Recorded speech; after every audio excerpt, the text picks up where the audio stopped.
Welcome to the Roundtable meeting. My name is Nick Card. I am providing the Roundtable today. This week we unfortunately don't have the Facebook broadcast, but we still do record it and post it afterwards. So if you guys ever want to see the Roundtable in the future, it's always available on our website. We also post it to Facebook after the fact. So today, or basically for the Roundtable, for those of you who don't know, we do it every Friday.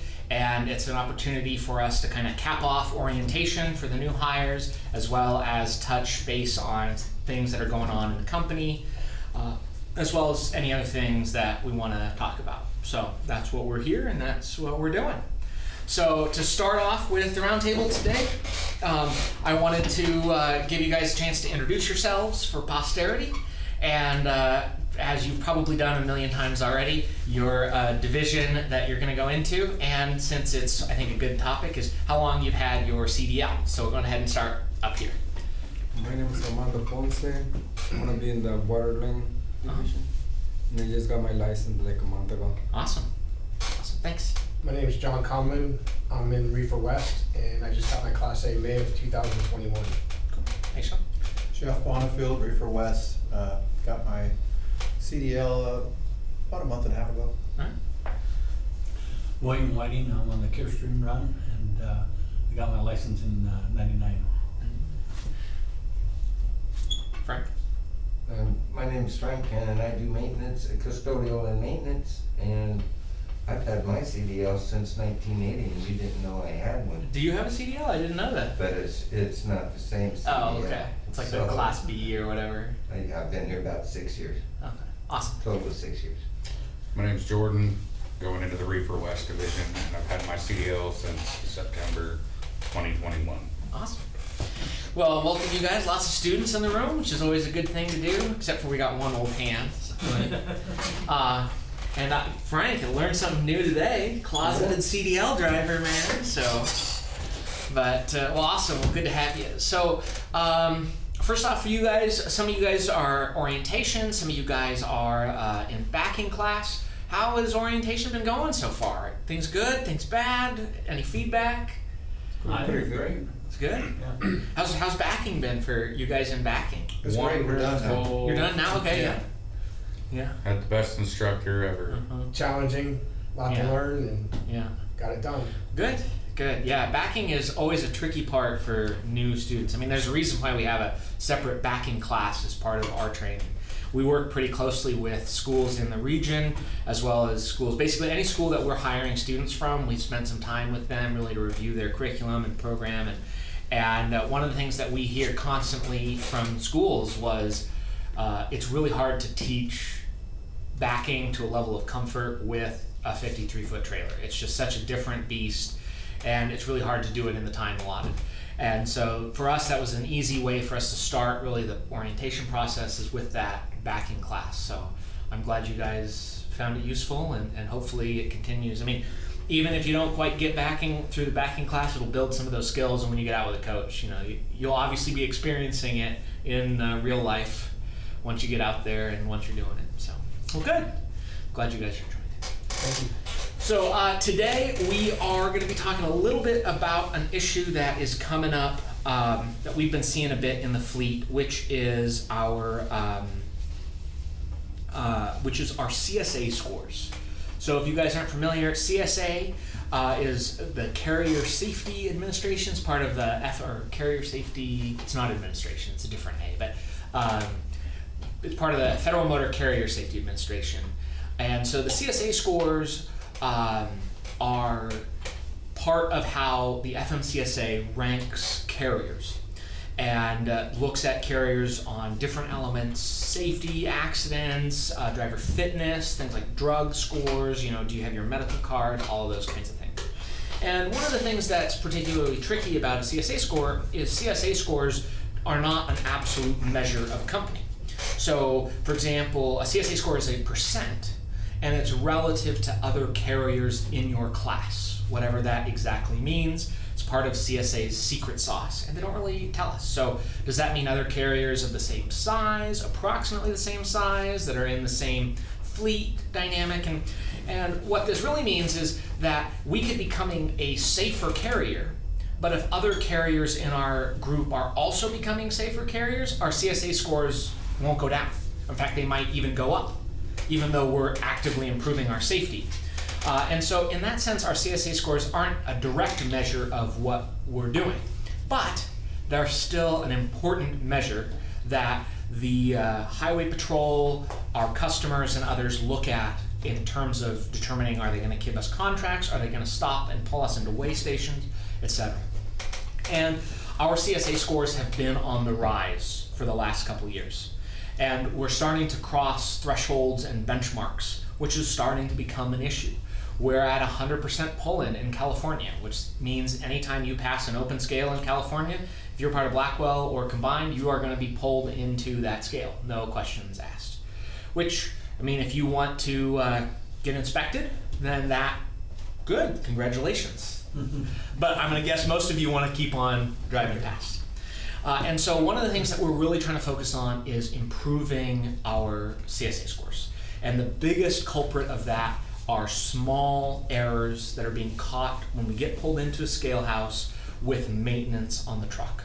Small air leaks, tires, issues with lights being out, small little maintenance things that should be easy to catch during a good pre or post-trip inspection. But unfortunately, what we're seeing happen is those things are not being caught, and pre and post-trip inspections are not being conducted, or if they are, they're not being conducted as thoroughly as they should be. When you're out there inspecting a truck, when you're out there inspecting a piece of equipment, don't inspect it for yourself. Inspect it as if a DOT agent is standing over your shoulder watching the truck along with you. Because that's exactly what they're going to be doing when you do get pulled into that scale. And if you inspect your truck like there's a DOT agent standing over your shoulder, then you're going to catch those things before they become an issue. Right? CSA score isn't just a theoretical score either. When there are violations like an air leak, that could mean a citation. That's money out of your pocket, which there's no reason to pay that. If you catch a problem with the truck, all you got to do is give us a call. We'll make sure we get it fixed. We'll send out a service truck. We'll do whatever we have to do to take care of that. So there's no need for those things to turn into citations. There's no reason for money to come out of your pocket over those kinds of things. So I got a list here. Let me pull this up. These are the top CSA violations that we have in the fleet. Melissa sent them to me.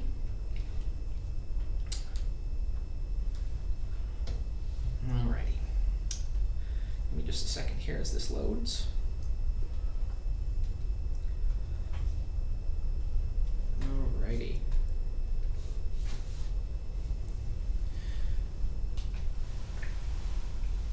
Top number one violation. So there's category is for hours of service. Number one is false report of driver's record of duty status.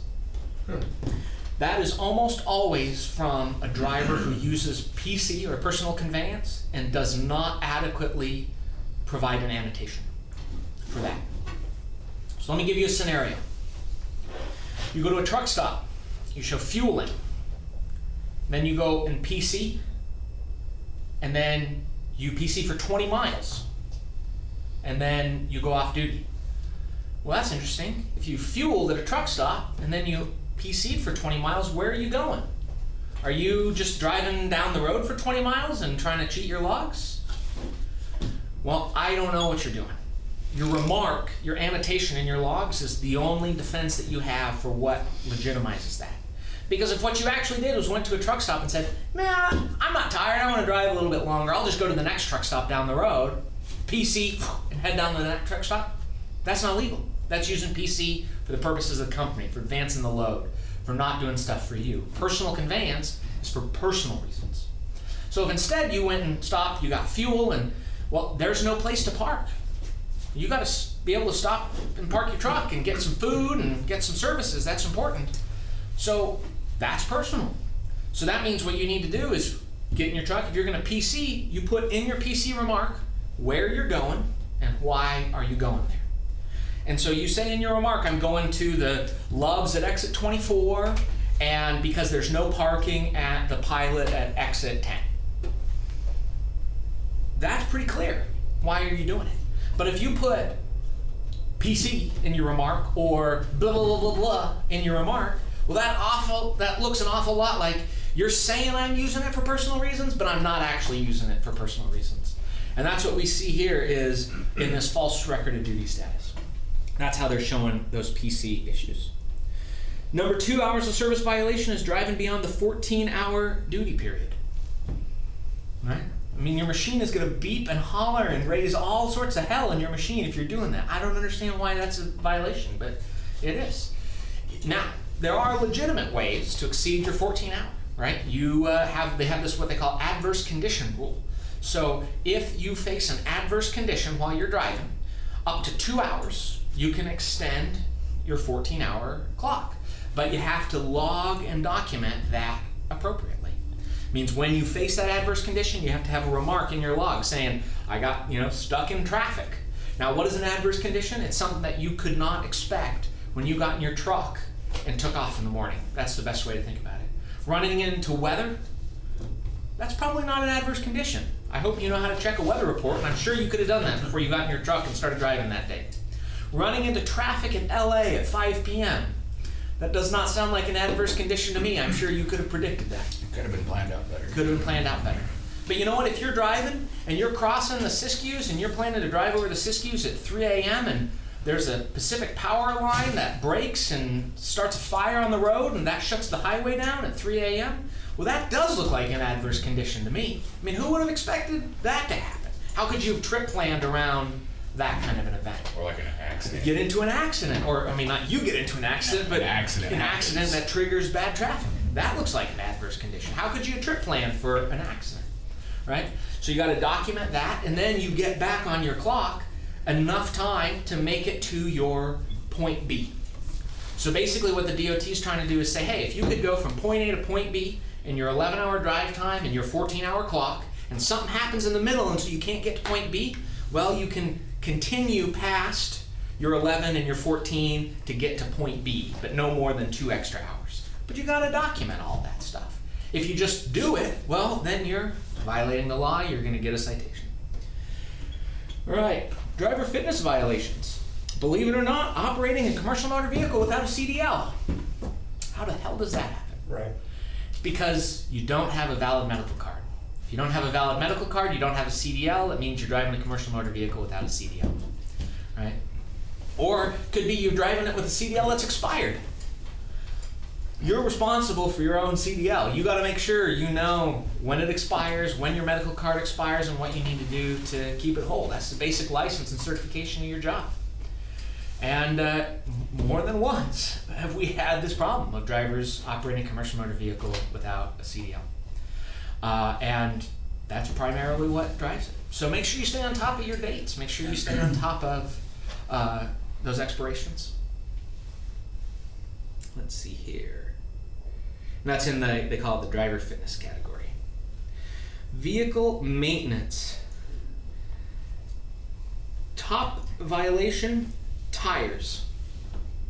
Tires. Number 1 violation we see is tires. Far and away, number 1 maintenance violation. What is the legal limit for tires? How low can a tire be? How much tread life does a tire have to have in order to be legal on the road? Steer tires have to have 430 seconds. The rest of your tires have to have 230 seconds. Correct. Do you guys know that? Yes, sir. Good. That's what I like to hear. How do you know if your tire has 230 seconds? Get a measuring Get a measuring stick. stick. If you can't measure your tread depth, there's a tire tread depth gauge. Right? You gotta know what your tread depth is. It's like you gotta know how much fuel's in your truck. You gotta know what your tread depth is. If you're under those limits, those tires are illegal. We need to get them fixed. We need to get them replaced. Yeah. I noticed on a lot of trailers that they don't have the end caps on the where you put the air pressure in. Valve stem cap. The valve stem cap. I noticed on a lot of trailers, but they're pointing inside the rim instead of out. So I didn't know. They're still required though, right? To be able to measure the I mean, air pressure. You have to have the cap on it, right? They're missing the car. I heard They're missing that the caps. this was the first company that I've heard it from that it's mandatory you have valve stem caps on all your tires. If you're missing at least one, it's a violation. I have not heard that before.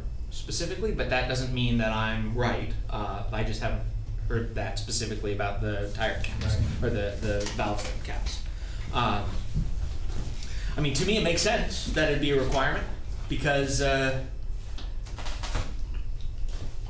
it's in the book, it's in the book. I mean, also it makes sense that it's a requirement because that helps keep your tires inflated. They got to stay inflated. Right. That's the other thing too. Is it's not just about tread depth; it's about inflation. What's the right legal inflation?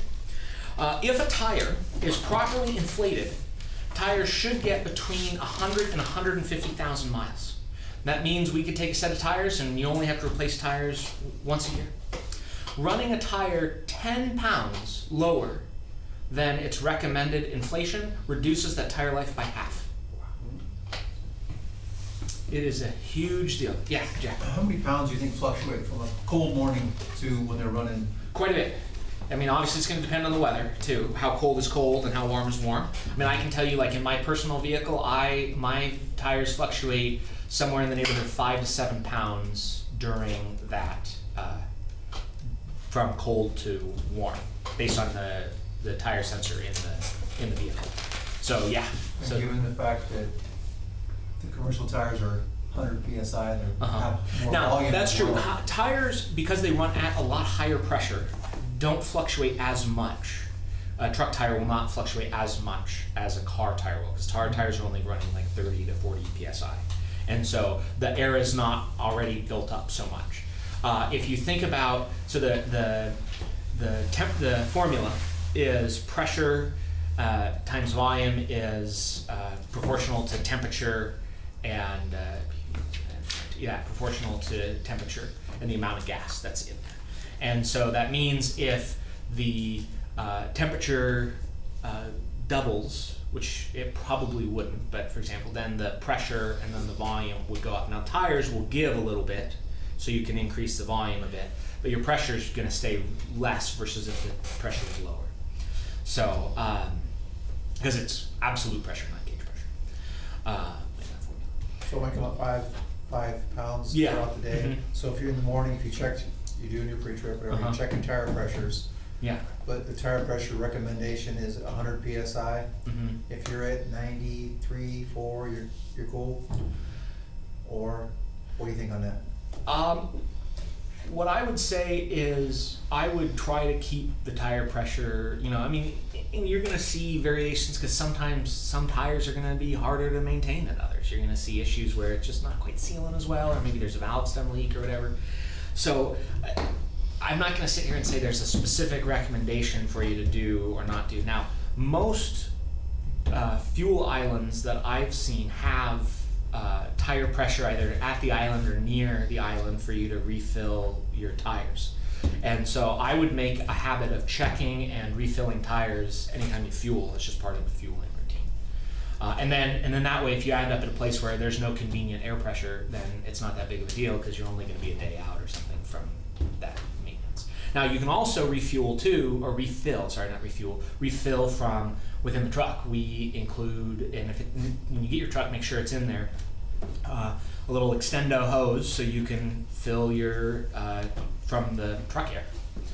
And so that's also a convenient thing if you're at a fuel island where they don't have. Does the extendo hose have the? The gun to the fuel, Okay. to fill, I keep saying fuel, to fill the air pressure. So if this book is accurate, Uh-huh, up to date, uh-huh. it says nothing about valve stem caps because I went to parts and accessories necessary for safe operation in part 393, subpart G, miscellaneous parts and accessories. It shows nothing in there. I would guess if it's in there, it's going to be something around the About- tires or the vehicle, or it's a NISTA standard and not an FMCSA standard. So that's why I said I'm not going to say one way or another, other than to say Well, 'cause I mean, it that's- makes that's- sense that you'd want to have valve stem caps on because that's a good extra Right. safety device for making sure you don't get something wedged into your what do you call the valve? The valve stem. That's what I was telling you, I said it wouldn't hurt to have a handful of those things stashed in your truck, right? Mm-hmm. If it's gonna be a violation, and it's a freaking Yeah. 1 penny item, Uh-huh. keep Yeah. some in there, you know? Let's see, other violations. brake system pressure leak or pressure loss, and air suspension pressure loss. So one of the most common things that I hear drivers tell me is, oh, well, I always do my pre or post trip with the truck off, so I can't hear if there's an air leak. Well, guess what? DOT's doing an inspection of your truck, they're gonna be listening for an air leak, so you better be doing it when you're doing your inspections. Yes, I know, it sucks to idle the truck, bad for the fuel and the environment and all that stuff. But even if you do most of your inspection of the vehicle and then go turn it on and then go through and just listen and make sure the air's building and not leaking anywhere, that's a must. If your air's leaking, that's gonna make your ability to brake your truck a lot harder. If the air's leaking out of your suspension, then you're not building suspension properly. It's gonna make the truck ride a lot rougher. So simple things to look at, simple things to address, but it's gotta be done. Yeah. Can they fix air leaks at the truck stops?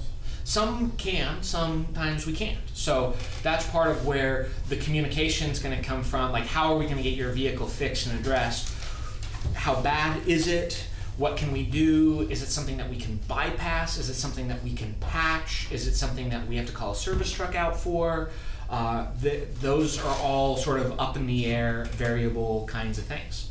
Sometimes, one of the things that we're always dealing with is it a regulatory issue or is it a safety issue? Because if it's a safety issue, if it's a real safety issue, then I don't want you moving that truck. If it's safe, your truck's done. We're gonna get it fixed right away. So if you have an air leak, you hear it, call Yeah. services, and then just hold on until see what they say. Yeah.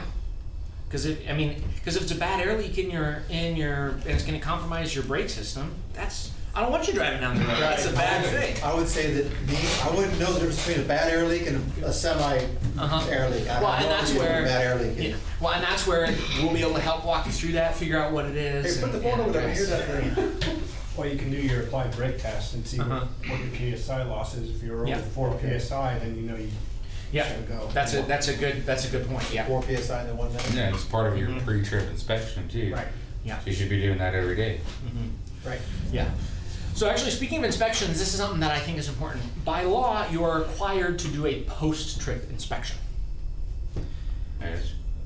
That's the only, in the US, you only have to do a post-trip inspection. That's the only required inspection. Now you have to do load checks, but actually full vehicle inspection, you're only required to do that once a day, and that's a post-trip inspection. That's not safe at all.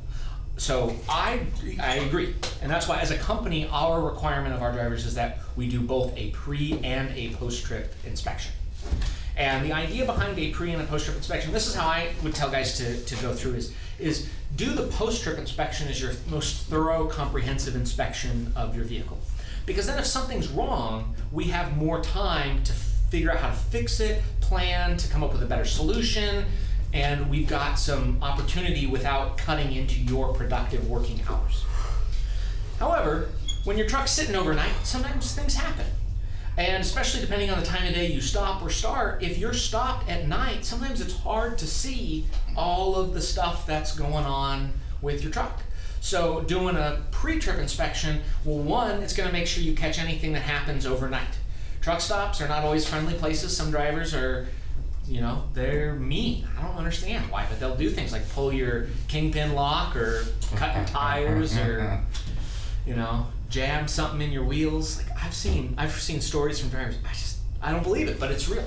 It happens. I've heard stories of them reversing your airlines. Oh yeah, doing stuff like that, unplugging your 7-way, So pre-trip inspection is important to check and make sure that nothing's wrong with your vehicle. Gives you a second, it also gives you a set of eyes in the morning when you're woken up, a different set of eyes, which can be good for identifying other problems. So when you're scheduling out your day, give yourself the time to do a thorough post-trip inspection. But make sure you give yourself enough time in the morning to go and do a good walkthrough. If you check your tire pressure at night and your tires are looking about the same, or you check a couple tires in the morning, you probably don't need to go through and check every single tire again in the morning. Just do a visual inspection, make sure none of them are particularly flat.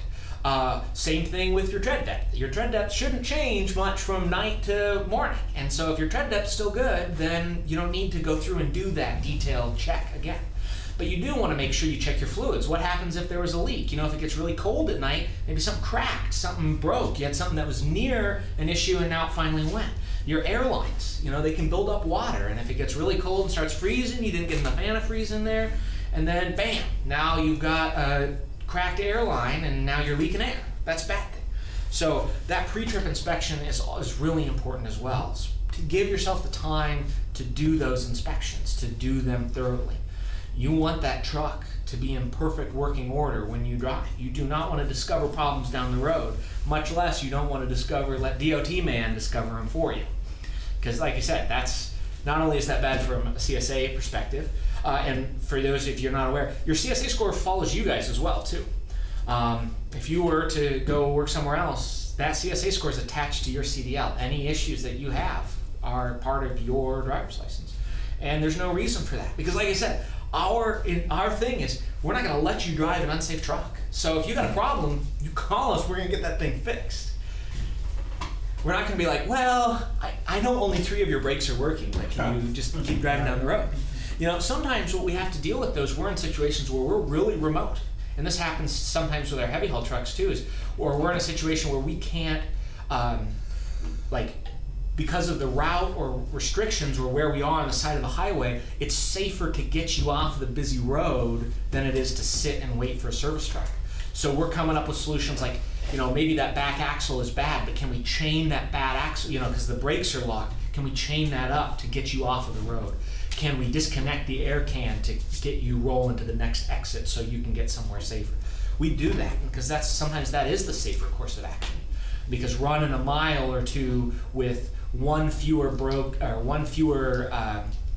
brake on an axle is not that big of a deal, especially if you're aware of it, you're driving appropriately, and now we get you off a freeway or a highway to some place where it's a lot safer for you to wait for a service truck. You know, and that's nature of the breakdowns too. It's hard because there is no one-size-fits-all solution for everything that comes across, and safety is a huge part of what we do with that. Do you have some? No, it has to be number one. Safety. Number one, gotta be, yeah. So let's see, some other violations that are in here. Tire tread depth, we talked about that one. Inoperative turn signals, I for the life of me, again, I don't understand how some of these little bulbs, easy to fix. I recommend you guys keep a collection of some turn signals. Figure out when you get your truck assignment, figure out what bulbs you need, let them know in the shop. We'll get you a set of spare bulbs. That way you have a set of spare bulbs in the truck. I mean, these are not expenses that are coming out of your pocket. These are expenses that come out of our pocket. So make sure you've got what you need to fix your truck on the road. And then when you fix it, then next time you get to a truck stop, you buy another set. And again, that's cash expense. Comes back to us, comes out of our pocket. So, and that way you're prepared for whatever happens to you when you're there. You know, if you're a customer and you're doing your pre-trip inspection after you got loaded, that's not when we want to find out, oh shoot, one of my turn lamps is inoperable and I do not have the parts to fix it, and there's no places that are conveniently nearby for me to fix to get that. So I'm either going to have to run down the road 20 miles to the nearest truck stop, or we're going to have to call it a service truck for a light bulb. Let me tell you, I don't want to have to spend the money to call it a service truck for a light bulb. I also don't want to driving down the road unsafe, so, you know, that's a no-win situation. I don't like having to be put in that one. Yeah, Jeff? What are, light bulbs? Uh-huh. What else?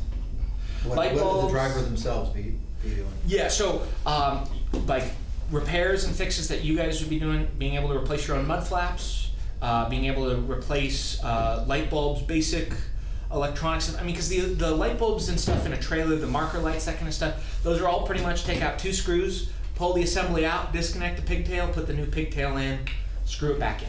That sounds Now, hard to do. What? That sounds hard to do. No. I'm just kidding. And so now, if you get in there and it's all rusted to smithereens or the wire's all corroded or whatever, that's not your problem. I'm not expecting you guys to be electricians, but I'm hoping you know how to unplug and plug in a pigtail, right? Same thing with like your headlights and your bulbs. They're pretty easy to screw in and unscrew a new bulb. If you've ever replaced a bulb on your own car before, it's pretty much the same thing in the trucks. Now the full headlight assemblies are these big LED assemblies, and those are not as easy to replace. But ultimately, they are pretty much undo some screws, unplug a big connector, plug in the new big connector, and stick them back in. And I would guess most of you guys are pretty competent and able to handle those kinds of things. Being able to replace your own windshield wipers, I hope you can figure out how to do that one. Those are kind of an important safety item too. Glad hand rubbers. Glad hand rubbers. I mean, basic, like, if you can do it with a basic toolkit, then those are the kinds of repairs that I would expect that you'd be able to take care of on a truck. Can we actually replace the glad hand pieces if they go out too? Or is that a shop thing? I don't know how to replace it. Isn't that just a screw on On with the trailers? connector? On the trailer? Yeah, so on the trailer where on the airline on the truck, Uh-huh. where it connects to the Uh-huh. trailer, yes, it threads on, Yeah, but I don't know if that's a shop thing that they have You to could do, fix or that. if we can replace them. you could fix that. Okay. 'Cause Yeah. it's not hard. Do you think, needs to be something we should go over with our trainer, say, hey, Yeah. man, what do you think about showing me how Uh-huh. to replace, just on Yeah. this model alone? Yeah, We yeah. have to go If through you're all the if you're feeling process. uncomfortable, absolutely. And we're happy to help walk you through stuff too. If you end up over the road in your truck and you're like, hey, I don't know how to do this. You know, things like, where's your fuse panel in the truck? Because most of the trucks don't have one fuse panel, they have multiple fuse panels. Know what's in there and what the basic fuses are. How to check a fuse. You know, we had a driver once who went through a fuse box. We said, hey, check your fuses. He said, okay. So he went to his fuse panel, pulled all of his fuses out, looked at them and said, I think they're all good, but I don't really know what I'm looking at. We're like, Wow. wait, so put your fuses back. And he's like, well, I don't know where they go, Oh, because no. he had an older truck and the diagram that was on the inside of the box lid had been torn out, so we had to find the picture of the diagram and then email him, and God, that was a nightmare. Right. But I was like, so what does that mean? Check a fuse. It means either have a fuse tester that'll let you check to see if a fuse is good, or know how to look at a fuse and verify that that connector is still connected. And if you don't know what that looks like, then let's get you in front of a fuse and I'll show you how you do that, because Right. it's really easy, but you do have to know what you're looking at. And part of why we really advocate the basic maintenance skills with drivers is because when you're able to do your own maintenance too, that's going to save you guys so much time. Especially today in the world of everything is backed up, small repairs are backed up, everything's a problem. For you to be able to be like, I'm going to walk into a store, buy a mud flap, and be done, is 10 minutes. For you to say, I need to have somebody fix my mud flap, install it for me because I don't have the right tool to install it, that's a 2 or 3 hour wait now, if that. I mean, it could be longer. It's crazy. I do not understand why it's so hard, but that is, I mean, all these shops too, there's labor shortage issues too, left and right there. So, and you know, you guys being able to do your own maintenance, that means now these problems aren't going to be there, they're not going to be on your record, it's not going to be citations and money out of your pocket, and you're rolling more. Easy. So that's kind of my CSA summary. So I did mention that maybe you might want to get an inspection, half jokingly. Well, effective, I don't remember when it was effective, I think earlier this month. We pay a bonus for clean inspection. So if you go through a scale and you get a clean inspection, we used to give you $10 for that inspection. We're now giving you guys $50 for those inspections, which means if you do a trip down 5 and up 5 and you get pulled into every California scale going both directions, that could be $200 in your pocket. So that could be a really nice bonus for just one trip. And for the weed guys who are going north and south all the time, that's a ton of extra money. Even with the opportunity of $10, people are we're still not doing inspections. And so we were trying to increase that incentive, because what we heard from drivers was $10 just doesn't feel like a lot. It's not enough for me to really think about it. And our goal with $10 was not to encourage you guys to do inspections. We hope that was self-evident, that you want to drive a safe truck that's not having issues. But with the CSA problems, we see that as a big enough concern. And when we talk to guys who have CSA issues, and we talk about a $50 for a clean inspection, that gets guys to start lighting up and say, well, yeah, I guess I'll check my truck better. And so that's why we're doing this. If it doesn't resolve more, if it doesn't cause more clean inspections, if people are still having as many problems, then we'll probably put it back to the $10. But hopefully this has opened some people's eyes and we really can focus on that CSA. Jeff, do you have something else? Yeah, so, you said that when we pull into the scales, Uh-huh. we're gonna get red. Yeah. We're gonna have, so does that mean that's gonna increase the likelihood of an inspection? Yes, very much so. Yes, because they definitely aren't going to inspect you while you're driving down the road. I mean, in the sense of like catch you on the fly. Yeah. Now, you could get pulled over, and that doesn't happen all that often to Blackwell guys. Yeah. Because if you're Blackwell and you're getting pulled over by an officer, it usually means something is wrong. Our heavy haul drivers get pulled over constantly because, and the cops will tell our drivers this, oh, what you're driving's really cool, I wanted to see it. It's like, so officer, you're gonna waste my time so you can satisfy your curiosity? Oh, okay, if that's gonna be your attitude, then I'll do an inspection on you too while you're at it. It's like, Right. so, you know, the heavy haul guys, they have to have the patience, man. It's hard. But anyway, so yeah, so for you guys in Blackwell, most of the time you're gonna be dealing with inspections at scale houses. So when you go through. William, was that your experience too? When Yeah. Okay. Although I have to admit, first year I was here, I didn't get hit for any inspections. Uh-huh. Well, so since you've left, we are now at 100% pull-in, so that'll be something for you to come back to. From May to November last year, I wound up getting 5 inspections. 2 of them were because of something I was doing, but I still didn't get a citation or anything. Okay. Well, that's But I did get I got a clean bill on all the inspections. good. So. Yeah. So yeah, hopefully we get the CSA scores because we're just over the threshold, so it's not like it's something that's going to be a while. But what happens with CSA points is they stay on the record for like 2 or 3 years, and they kind of decrease in value over time. So the big drop is after 2 years they decrease most of their value, and so what that means is hopefully we're going to see some CSA points over the last few years that are falling off, and then that'll help bring us back under the benchmark threshold, because that's what, you know, from your guys' time perspective, that's definitely worth it. But so yeah, so that is what I have on CSA. Any questions? That ended up being a lot longer than I thought, but thank you for good questions, Jeff. I appreciate it. Sorry for all the questions. No. I I enjoyed Things I it. needed It's to good know. to have some engagement. I was also kind of thinking, to be honest with you, maybe the class needs to show a little bit of the maintenance stuff. Sure. So you guys talked with Ronnie last week. Yeah. So Ronnie's the guy. So one of the things that we can talk with too is when you get your truck assignment, you'll get your truck assignment with either Rich or Earl too, after you get with your coach.